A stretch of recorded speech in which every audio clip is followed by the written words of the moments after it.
No one expected the night in Charleston to change the country's pulse. The banners said Town Hall, the schedule said Civic Discussion, but what unfolded inside the Charleston Civic Center wasn't a debate. It was a reckoning. Two men sat across from each other, one current, one former, two presidents, two Americas. Donald Trump, jaw tight, eyes sharp, fingers twitching like a gunslinger itching to shoot first. Barack Obama, still as glass, lips barely parted, eyes not on Trump, but on the audience, as if listening to something only he could hear. The moderator welcomed viewers across the country. Tonight, a conversation between two leaders on policy, on values, and on what it means to be American. The room exhaled. But Donald Trump didn't wait. "Let's stop pretending," he said, voice booming. "For years, people have asked one simple question, and tonight, I'm going to ask it again, right to your face." He turned full body toward Obama. "Are you really a Christian?" The crowd gasped. The moderator froze. Obama didn't flinch. Trump pressed forward, almost gleeful. "Because Americans, remember, your name wasn't always Barack Obama, it was Barry Soetoro. You spent years in Indonesia. You were registered as Muslim in school. You skipped Christmas services at the White House. You slipped up on live TV and called it My Muslim Faith. The press buried it, but America never forgot." He leaned in. "We were lied to." The room became heavy. Obama's expression remained unreadable. He didn't speak, not yet. But the tension wasn't just in the words. It was in the feeling that something bigger was brewing, something underneath the stage lights, deeper than sound bites. Somewhere in the fourth row, a woman whispered to her husband, "This isn't a town hall, it's a trial." Trump wasn't done. "You want to talk values, Barack? You want to talk morality, faith? Then tell us what you believe in. Because I'll tell you what, real Americans are tired of being fooled." He turned to the crowd. "To say you're Christian is easy, but living it, that's different." And I don't think he ever did. The silence was louder than the outbursts. Obama finally leaned forward. He adjusted the mic, then said quietly, "Faith doesn't perform on command." But before he could continue, before the moderator could ask another question, something happened that no one expected. A voice, unamplified, cracked through the room. "I know who he is." Heads turned. Cameras swung around. An older woman stood, hands trembling. Her voice rose, stronger now. "My son lost everything after the war. His leg, his job, his faith. And that man," she pointed at Obama, "prayed with him in a church in Georgia no one talks about. No cameras, no speeches, just presence, just grace." The room was paralyzed. She added, voice shaking, "He didn't need to prove anything to us because we saw who he was when no one else was looking." She sat down. No one clapped. No one booed. Even Trump went still. Obama closed his eyes for half a second, then opened them. Calm, steady. He didn't thank her. He didn't explain, because some truths don't need a defense. They just need to be seen. The silence after the woman's outburst in Task 1 wasn't just silence. It was vacuum. One that pulled the entire room inward. People weren't just quiet. They were suspended, caught between disbelief and something else they couldn't quite name. Trump didn't speak immediately. For a man known for never missing a beat, the pause said more than a sentence. He squinted at the woman who had just sat down, as if memorizing her face for later. Then he slowly turned his body back toward Obama, and smiled. But it wasn't warm. It wasn't even smug. It was the smile of someone who knew they were about to flip the board entirely, not by volume, but by venom. "Well," Trump said, voice slicing through the fog.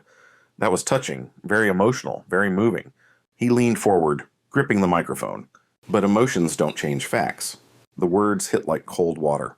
"You can cry all you want," he continued. "But let's talk about what we know, not what people say they felt in some church somewhere." He stood. The moderator looked alarmed. Obama remained seated still. Trump raised a manila folder from behind his podium. Thin, but deliberate. "You know what this is?" he said, waving it slightly. "This is what your press never showed you. What they told you was conspiracy. What they mocked as birther nonsense. But we dug deeper." The audience tensed. "Inside this folder," Trump said, "are records, real records, pulled from public archives, foreign school applications, archived newspaper mentions, even passport documentation, some of it recently declassified." He opened the folder, held up the first page, blown up on the venue's big screens. A grainy scan of a school application. "From Jakarta. Name, Barry Soetoro. Religion, Islam. Nationality, Indonesian. Gasps, murmurs, shuffling feet. Trump kept going. This is who he was, and maybe still is. He slapped the page onto the podium. You see, when he was a boy, he wasn't just living abroad. He was being raised under a different faith, registered as a Muslim, in a Muslim-majority nation. Don't tell me it's irrelevant. Don't insult this country's intelligence. Obama didn't move, but the audience shifted, visibly. Some leaned back, some leaned forward, some looked to each other, searching for guidance, for something to believe in. Others nodded. Trump flipped to the next document. A photo, fuzzy old, of a young Obama kneeling in what appeared to be a mosque. You see that? Trump pointed. That's not a church, that's not Sunday school, that's not a youth group retreat. That is a child being indoctrinated into a religion that millions of Americans were taught to fear after 9/11. He let the implication linger. Now, I'm not saying being Muslim is wrong, but I am saying hiding it is. He turned back toward Obama. And that's what you did, Barack.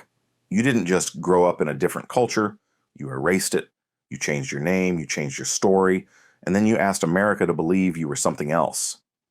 A low, angry rumble rolled through parts of the crowd. And that matters, Trump barked. Because when you lead a country and people don't even know what God you pray to, that's not just deceit, that's dangerous. The moderator interjected, President Trump, this was meant to be a discussion about values and leadership, not religious persecution.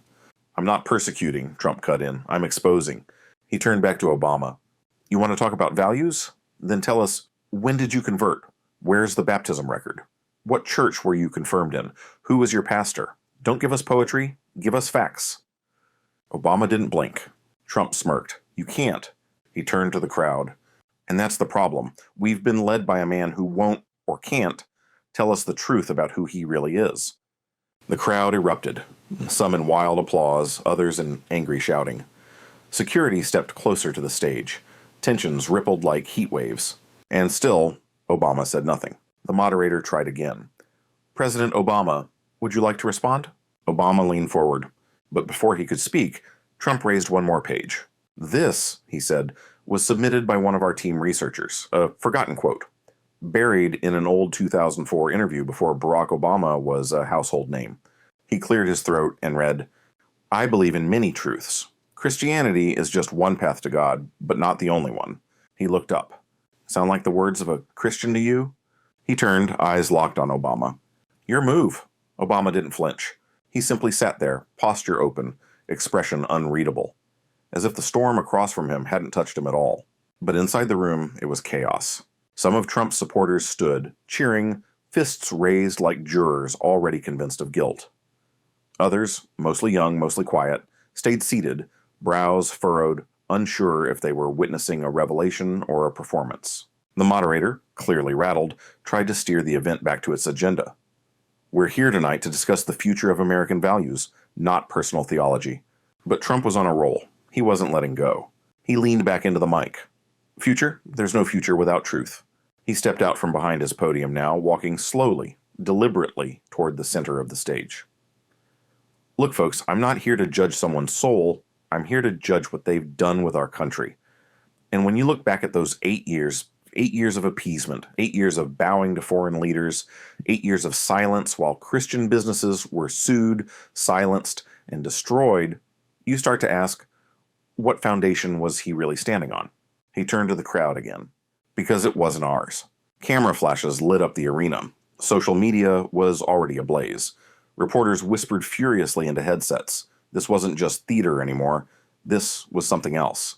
Trump pointed back at Obama, still seated. I don't hate you, Barack. I just don't trust you. And you know what? Millions of Americans feel the same. They don't hate you either. But they're tired of guessing. Tired of wondering if their president believed in the same God they did, or any God at all. The moderator stepped forward, voice raised. President Trump, I'm going to have to ask you to... But Trump waved him off. I'm almost done. He turned one last time toward the cameras.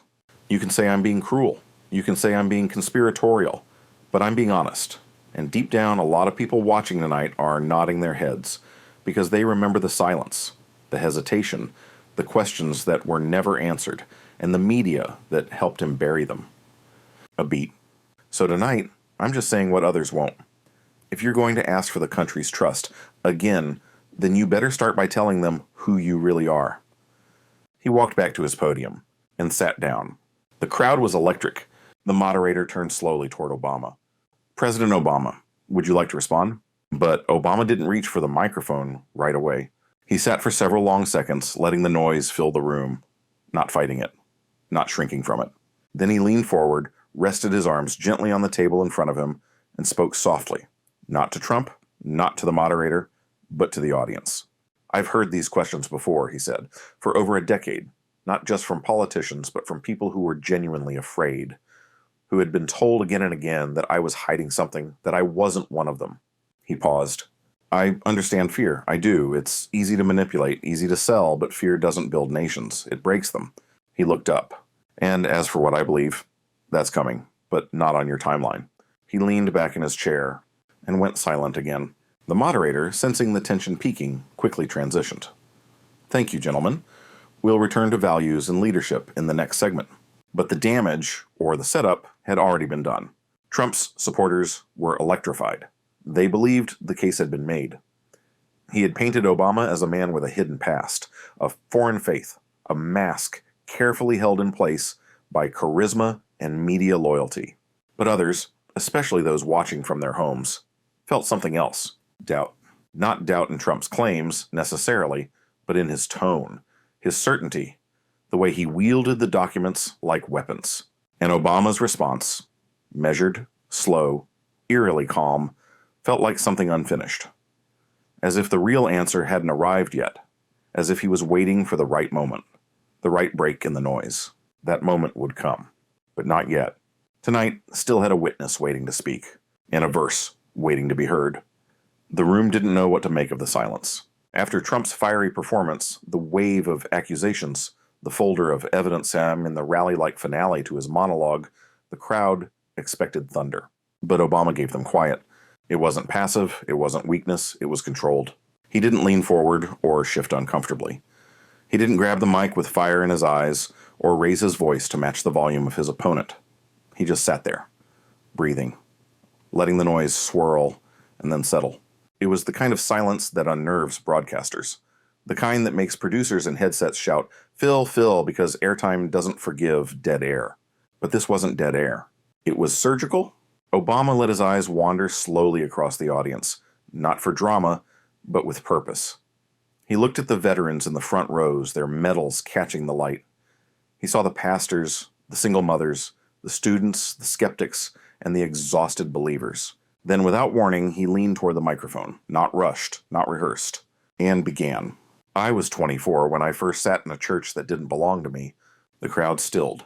I wasn't raised in one. My mother taught me values, my grandparents taught me work, but faith, that came later. It came slow. He paused. I remember the first time I walked into Trinity United Church in Chicago. I didn't know if I belonged. I didn't know the words to the songs. I didn't know where to sit or when to stand. But I knew one thing. I needed something bigger than myself to hold on to. He looked up. And that's the beginning of most people's faith, isn't it? Not a stage, not a podium, not a press release, but a moment in the dark when you're reaching for light. The crowd was completely silent now. I didn't convert for votes, he continued. I didn't find God because a poll told me it was time. I found faith because I was lost, because I needed to believe that purpose wasn't a luxury for other people. It was possible for me too. On Trump's side of the stage, there was movement. Restless fingers, a jaw set tighter, legs shifting under the table. He knew the crowd was leaning, not because Obama was shouting, but because he wasn't. The moderator, sensing the shift, remained quiet. Obama leaned closer to the mic. There's a lot of talk about what's real, what's fake, who's telling the truth. And I understand that. We live in a time when it's easier to believe what's loudest than what's deepest. He folded his hands. But here's what I've learned in the years since I left office. The louder someone screams about truth, the more they're often trying to drown out the silence they're afraid to sit with. He let that hang, because truth doesn't always shout. Sometimes it waits. It waits for you to be ready. He shifted in his seat slightly, then continued. I've met a lot of people over the years. Some screamed my name in praise. Some cursed it on the street. But the ones who stuck with me weren't the ones who agreed with everything I said. They were the ones who watched what I did when the cameras were gone. He exhaled. When my mother was dying of cancer, there weren't any cameras, no journalists, no stage, just long nights and quiet prayers. I wasn't president then. I was just a son trying to make sense of a world that felt unfair. He looked at the crowd, and for the first time his voice wavered ever so slightly. And I remember one night I sat by her hospital bed, and I didn't know what to say, so I just held her hand. And I prayed. A pause. It wasn't elegant, it wasn't holy, it was desperate, and it was real. The crowd was frozen. Even Trump looked paused. Obama didn't gloat, didn't smirk. He let the weight of his memory settle into the hearts in the room, not to earn sympathy, but to remind them. He had lived something deeper than accusation. I'm not perfect, he said finally. I've made decisions some people disagreed with. I've held beliefs that evolved over time. But if we're measuring a person's faith by whether they pass someone else's purity test, we'll miss the people who've been walking in truth all along, quietly, imperfectly, but with integrity. And then he went quiet again. A different kind of silence. This one felt sacred. Obama sat back slightly, his hands folded. He had said what he needed, not as rebuttal, not as counterpunch, but as a man placing his truth on the table for anyone who cared to look. The room was hushed, not out of shock this time, but reverence. Even the moderator, whose job was to move things along, couldn't bring himself to cut in. But then from somewhere near the middle of the arena, in row J, seat 16, came a voice. Not loud, not theatrical, but desperate, raw. I need to say something. Heads turned. Security shifted. A woman, elderly, southern accent, no press badge, just a simple blue cardigan and gray hair pulled into a bun, was standing now, both hands slightly raised. The moderator leaned forward. Ma'am, please. But Obama raised a hand gently, not to stop her, to let her speak. The cameras swung in her direction, and the entire nation watched her inhale. My son, she said, voice trembling, came home from Afghanistan with pieces of himself missing. And I don't just mean his leg. The room froze. He was angry at everything, at God, at this country, at me. She blinked rapidly, holding back tears. He stopped going to church. He stopped sleeping. One night, he told me he didn't believe in anything anymore. Not even tomorrow. You could hear a pin drop. And I called everyone, pastors, vets, nobody could reach him. She wiped her face. But one day I got a phone call. Said someone was visiting veterans at a shelter outside Atlanta. Said he was asking for permission to talk, not as a president, but as a man. She paused, her voice softening. And that man was Barack Obama. Gasps rippled. She nodded. He didn't bring cameras, didn't wear a flag pin, he didn't even use his title, just walked in, sat beside my boy, and prayed. She looked toward the stage now, directly at Obama. Sir, I don't know what you said to him that night, but something changed. Because my son came home, not just to me, but to himself. Tears ran freely now, her voice cracking. You didn't quote scripture, you didn't make speeches, you just showed up. The moderator looked stunned.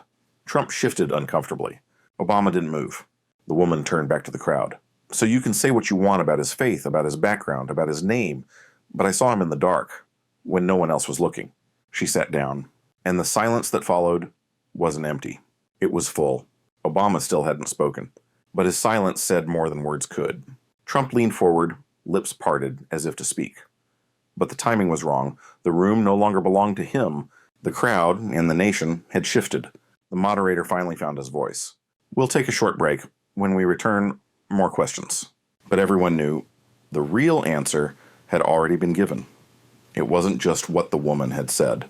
It was the way she said it. Her voice, ragged with grief, fragile with age, but unwavering with truth, cut through layers of political theater like a blade through velvet. For a full minute after she sat down, the Civic Center remained absolutely still. No clapping, no booing, just stillness. And in that stillness, something invisible shifted. The town hall was no longer about issues or ideology. It wasn't even about religion anymore. It had become personal, raw, human, and for once, painfully real. Obama didn't move. He didn't thank her. He didn't exploit the moment. He simply looked toward her, eyes soft, jaw set, as if he carried the weight of her story not as a defense but as a burden, a reminder, a quiet grief. Trump, on the other hand, was visibly uncomfortable. His body language had changed. The confidence, the performative certainty that had carried him through the earlier barrage, had slowed. He tapped the side of his podium with one finger, crossed, then uncrossed his legs, and for the first time that evening, avoided eye contact with the crowd. The moderator, who moments earlier had seemed a hair's breadth from losing control of the room, now leaned forward with a cautious tone. President Obama, would you like to respond? But again, Obama did not. Instead, he allowed the witnesses' words to breathe. And the audience did something unusual for a politically divided room. They allowed it too. No one shouted. No one interrupted. Some people simply wiped their eyes. Somewhere backstage, a producer for a major network was whispering into a headset, "This is going viral already. TikTok, X, even Facebook groups." On one of the network control screens, comments streamed live. She didn't read a script. That was real. This just flipped the whole narrative. I don't care what your politics are, that hit. The moderator, sensing that the room wouldn't accept a return to talking points so easily, adjusted course. We've heard deeply personal stories tonight, and emotions are understandably high. I want to take a moment to ground us again in the central question of this town hall. He turned toward Obama. President Obama, you've heard a direct challenge to your faith, and you've heard a deeply emotional defense from someone in this audience. You've remained mostly silent, but I think the country would like to hear, not as a politician, but as a man, what you feel right now. Obama leaned forward slightly.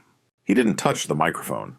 He just looked, first at the woman, then at Trump, then back to the audience, and finally into the lens of the camera, as if speaking directly to the living rooms of America.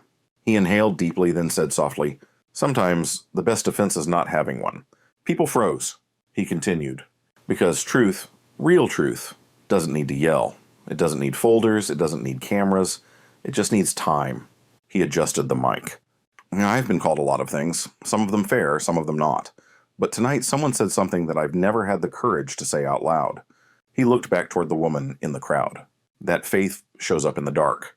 The crowd shifted. You could feel people sitting differently, leaning forward, holding their breath. Not because they were waiting for drama, but because they sensed something real was coming. Obama continued, "We live in a time when faith is often used like a badge, a slogan, a political shield. But the people who've taught me the most about faith, they never needed to say a word. They just lived it." Trump couldn't stay still anymore. He sat up, adjusting his suit jacket. "Here we go," he muttered into the mic. Another sermon. The audience didn't laugh. Not this time. Even his supporters, many of whom had cheered every jab earlier, seemed hesitant, unsure. Obama didn't react to the interruption. He didn't look Trump's way. He just paused, and in that pause, there was power. The moderator didn't interrupt. He understood, perhaps better than anyone in that moment, that the cameras had stopped being the main audience. Something deeper was now in control of the room. Obama leaned in, just a little closer to the mic. "There's a story I've never told on stage, mostly because it wasn't meant for politics. It was meant for me, but maybe it's time." The crowd leaned in. Even Trump looked up. Obama's voice dropped lower, almost like he was speaking in someone's kitchen, not a nationally televised event. "Before I ever ran for Senate, back when I was still organizing on the south side of Chicago, I met a woman named Lorna. She was 72, ran a soup kitchen out of her church's basement, and could quote every verse from Psalms by heart. Not because she wanted to impress people, but because, she said, when you live through enough winters without heat, you memorize the words that keep you warm. She asked me once what I believed in. I gave her a speech, something about justice, equality, the Constitution, and she smiled. Then she said, 'That's cute, baby, but what do you lean on when your house burns down?' That question never left me." He paused, letting the story settle. You see, real faith isn't about performance. It's not about using a Bible like a trophy or wearing a cross-like armor. It's about what holds you together when life comes apart. The room was utterly silent. Even the phones, which had been out all night recording, lowered slowly, as if people realized they didn't want to watch this moment through a screen. Obama looked across the crowd. "That's why I've never defended my faith on command. Not because I don't have it, but because I refuse to turn it into a trick you perform when someone yells, 'Prove it.'" The camera cut to Trump. He was still, eyes locked forward, jaw tight. The moderator, without needing a cue, simply said, "And when you hear what was said earlier tonight about your faith, what goes through your mind?" Obama didn't look angry, didn't look hurt. He looked tired, but not weak. A kind of noble fatigue, like a man who'd carried the same burden for far too long, and finally let someone else glimpse what it weighed. "I have spent most of my public life being called something I'm not. A secret Muslim, a fake Christian, an outsider, a threat. but I've never once asked this country to believe in me based on labels. I've asked them to believe in how I carried the job, how I walked through storms without cursing the rain. A murmur of approval rippled through the back rows. Then Obama glanced at Trump, not with contempt, but with clarity. You want a list of my church attendance? You want a certificate of baptism? Fine, but don't mistake paperwork for presence. Don't mistake volume for values. He turned back to the crowd, because sometimes the most powerful act of faith is staying silent long enough for people to hear the quiet voice inside themselves. The moment was electric, but not flashy. It wasn't the applause that moved the room. It was what people were remembering. A teacher in the audience remembered the student she prayed for after a shooting. A nurse thought of the prayer she whispered under her mask during COVID. A single father thought of the first time he taught his daughter to say grace at dinner. And suddenly, it wasn't about Barack Obama anymore. It was about them, their memories, their faith, their doubt, their stories. And somehow, this quiet man on stage had turned political accusation into collective reflection. The moderator sat back in his chair, visibly moved. But he wasn't alone. In the audience, people wiped their eyes. Not out of sadness, but out of recognition. Because for a brief moment, politics had stepped aside, and something older, deeper, had entered the room. The Civic Center in Charleston had grown so quiet, it felt like the lights themselves had dimmed. Obama's words still hung in the air. Not just his message, but the way he said them. Not loud, not angry, not defensive, but still, convicted, entirely his own. The moderator sat back, barely breathing. The audience sat forward, barely blinking. And then Obama leaned in again. This time, not with a story, but with something older than politics. There's a verse I carry with me, he said, almost in a whisper. I don't quote it often, not because I'm ashamed of it, but because I've learned that Scripture isn't always meant to be used. Sometimes it's meant to be lived, quietly. But tonight, maybe it's time. He glanced toward the audience, and then almost tenderly, toward the camera. The book of Proverbs says this: the integrity of the upright guides them, but the unfaithful are destroyed by their duplicity. Silence. Not the stunned kind, not the confused kind, but the kind of silence that comes when something lands exactly where it was supposed to. The verse echoed, not through speakers, but through people. It settled into their skin, into their memory, into something older than the moment. Trump didn't speak at first. He was watching Obama, trying to read him, trying to find the trick, the deflection, the weakness. But there was nothing there to attack. Because a verse like that wasn't a strategy. It was a sword, and it didn't need to be swung. Just placed. And left. A man in the front row exhaled audibly. Someone whispered the verse again under their breath. An older woman clutched her hands together, not as applause, but in prayer. Obama sat back slowly. Didn't smirk. Didn't gesture. Just let the moment breathe. And then Trump broke the silence. That's nice, he said sharply. Very poetic. He leaned forward, fire flashing behind his eyes. But quoting a Bible verse doesn't make you righteous. Some clapped, some didn't. Trump pushed harder. You can hide behind Scripture all you want, Barack, but you still can't explain the years in Indonesia, the name changes, the policies that undermine the church, the silence on persecuted Christians around the world. He slammed his palm on the podium lightly for emphasis. You can say integrity guides the upright all you want, but that doesn't answer the questions. Obama didn't flinch. Trump leaned closer. You say integrity matters. Fine, then answer this. What guided your integrity when you lit the White House up in rainbow lights? A few cheers from his side of the crowd, but it was weaker than before. Scattered, almost hesitant, because for the first time that night, Trump sounded like he was chasing the moment, not creating it. Obama didn't respond immediately. Instead, he calmly reached for the microphone again and said just one sentence. I don't use the Bible to wound people. I use it to remind myself how not to become one. That landed. Harder than the verse. Harder than anything yet. The crowd didn't erupt. They just sat with it. Because there was nothing to argue with. It wasn't a political jab. It was a truth. And it pierced. The words hadn't been shouted. They hadn't been wrapped in applause cues or punchlines. But still, they landed. And that's what unsettled Trump more than anything. For the first time that night, the energy in the room didn't rise with his voice. It didn't swell around him. It stayed with Obama. Low, steady, unshakable. Trump tried again, voice a touch sharper now. You didn't answer the question, Barack. You danced around it. You dropped a verse and thought you could walk away with the win. That's not how this works. He gestured toward the crowd. These people deserve clarity, not cryptic scripture. A few of his supporters cheered, but even their cheers lacked conviction. They were following a script, but the room had flipped to a new one. The moderator stepped in carefully. President Trump, we've heard from both of you tonight. Words, documents, stories, and scripture, but the audience will decide what they believe in most. He turned to Obama. Anything further before we move to audience questions? Obama nodded once. Just this. He paused. Scripture doesn't win arguments, it just reveals character.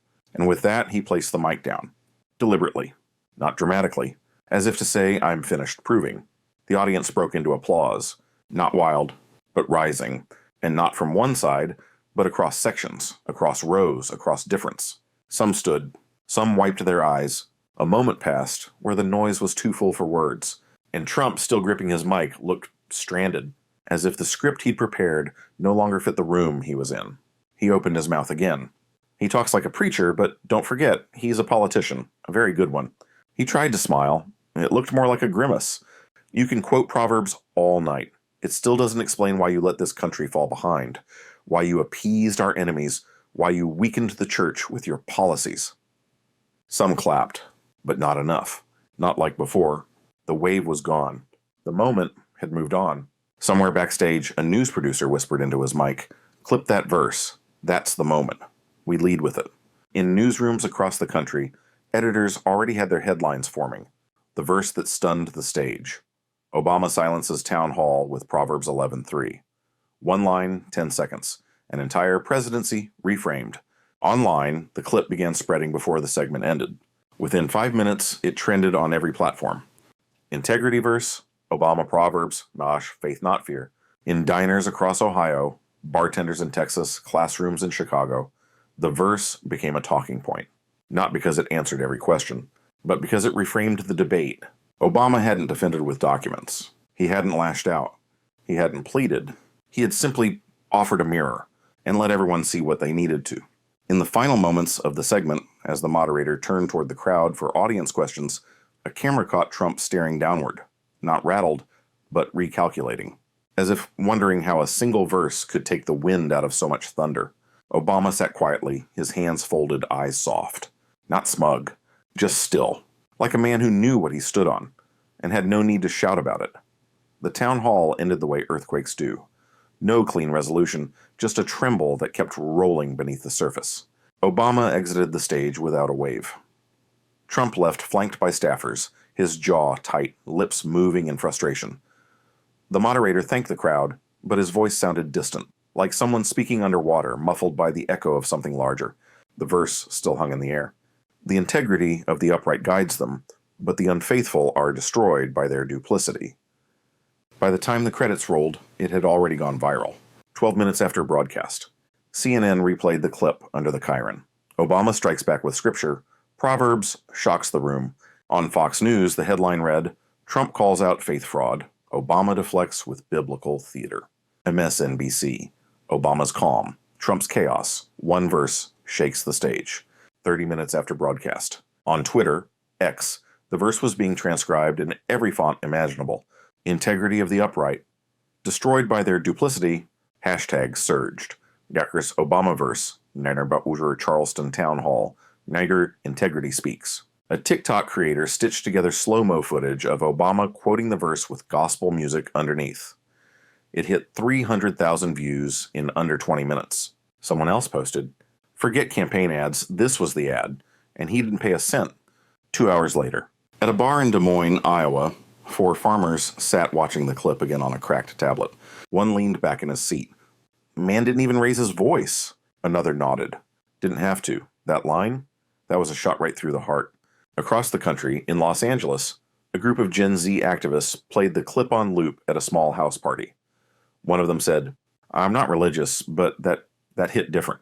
Churches react. In Georgia, Pastor Ray Jefferson ended his Wednesday night Bible study with a surprising admission.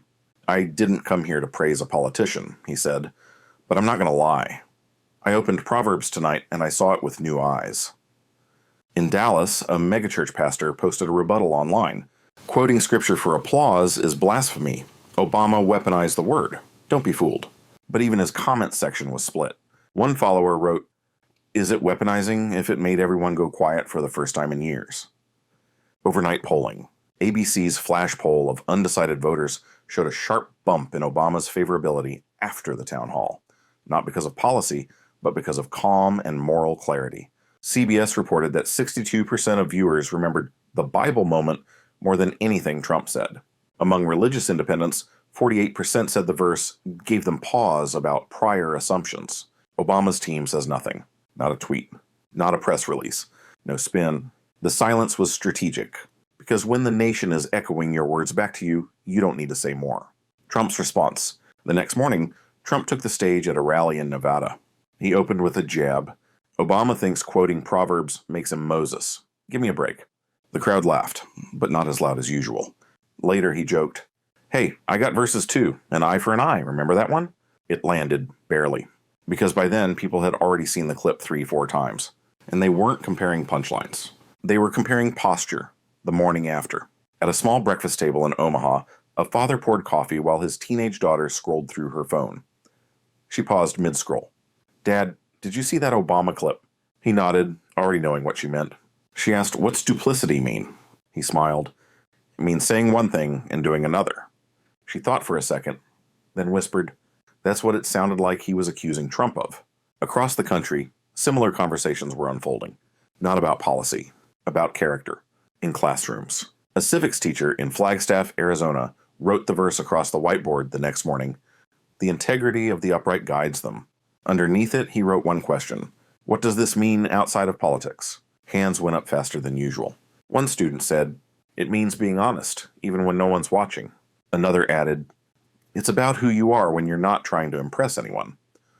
The teacher nodded, quietly amazed. Faith leaders divided. In Charleston itself, at a small wooden church less than 3 miles from the Civic Center, Reverend May Holloway stood before her congregation and said, "I don't endorse candidates, but I do endorse truth." And last night, truth didn't come with shouting, it came with stillness. Her sermon went viral. But in Alabama, another preacher called it a performance dressed up as faith. Still, the conversation was happening, and that was the point. Late night shows react. On The Tonight Show, the host opened with, "Trump came to the town hall with fire. Obama brought Proverbs. And somehow, Scripture won." Laughter, but also applause. Because the joke wasn't a takedown, it was observation. Talk radio explodes. On conservative talk shows, lines lit up. He's manipulating people with Bible verses. It was staged. The woman in the crowd was a plant. Don't be fooled, folks. The devil quotes Scripture too. But even in outrage, there was an admission. The moment worked. And that scared people. For the first time in years, a verse of the Bible was trending harder than any scandal. Not because it was new, but because of when and how it was delivered. On YouTube, reaction videos poured in. Veterans, teachers, pastors, atheists. One video title said it all. "I'm not even religious, but that verse punched me in the soul."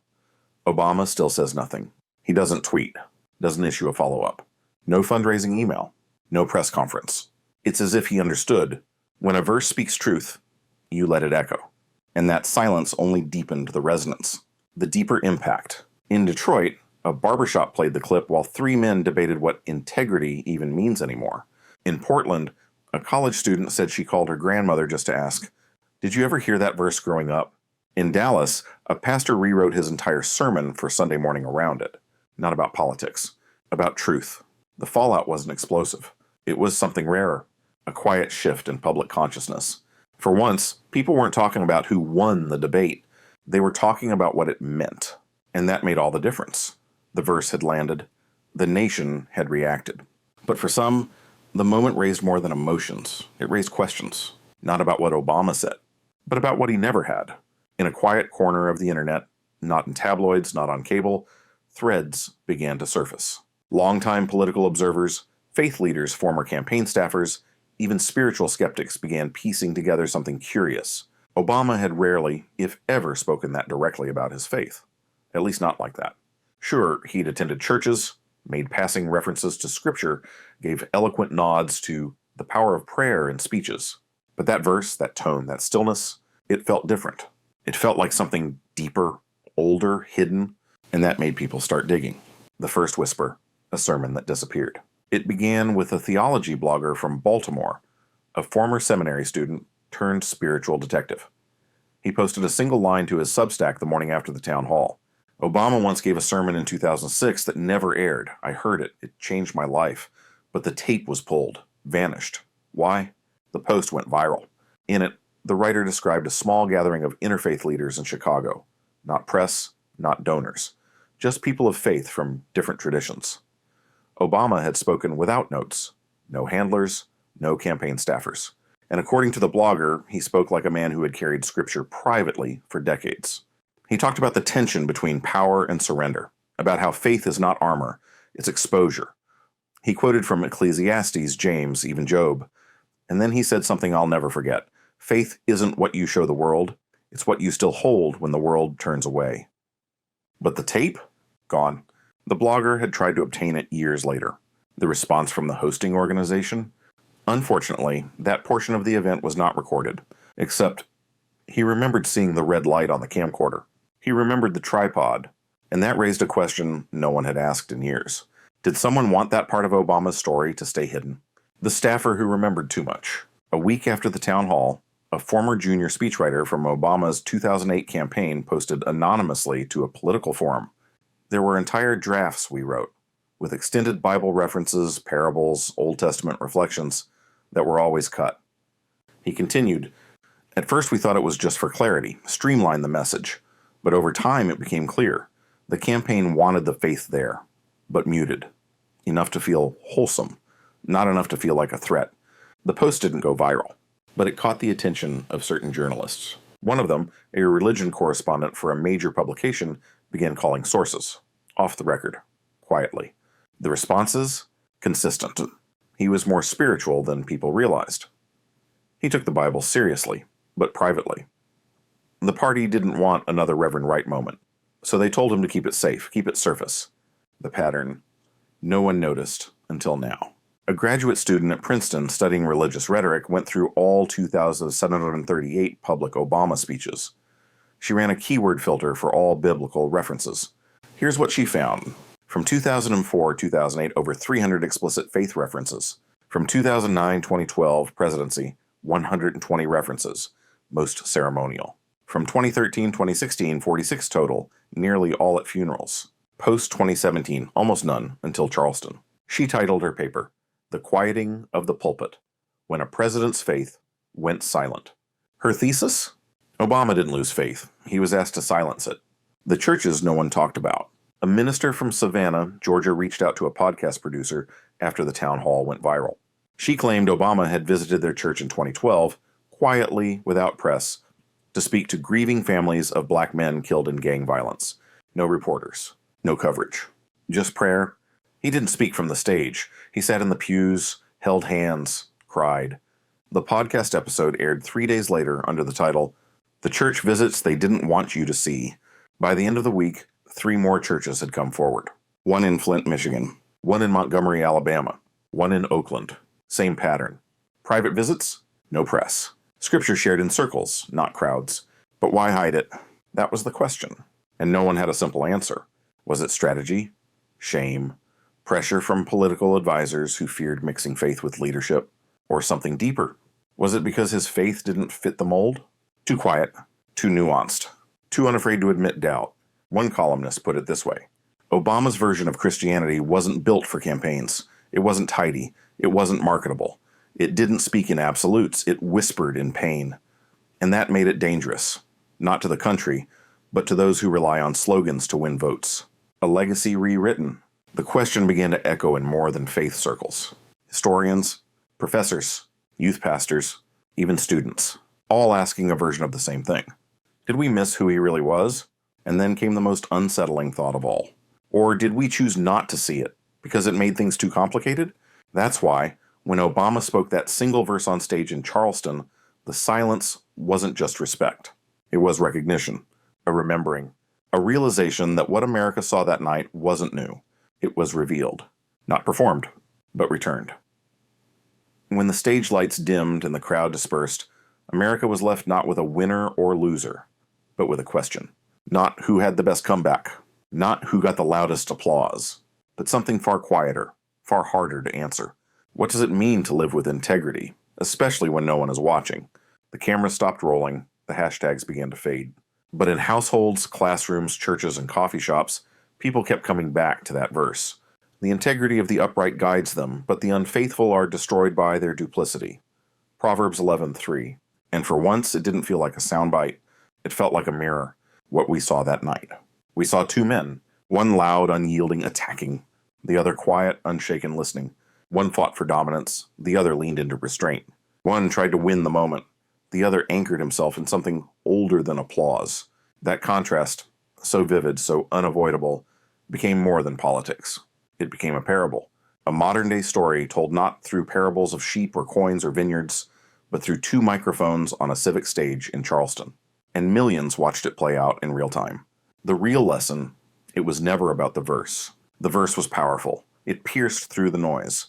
But the real weight was how Obama lived the verse before he ever spoke it. He didn't shout. He didn't flinch. He didn't retaliate. He waited. He absorbed. He trusted silence. That was integrity. And that's what made the words land. What this means for us. Most of us will never stand on a stage like that.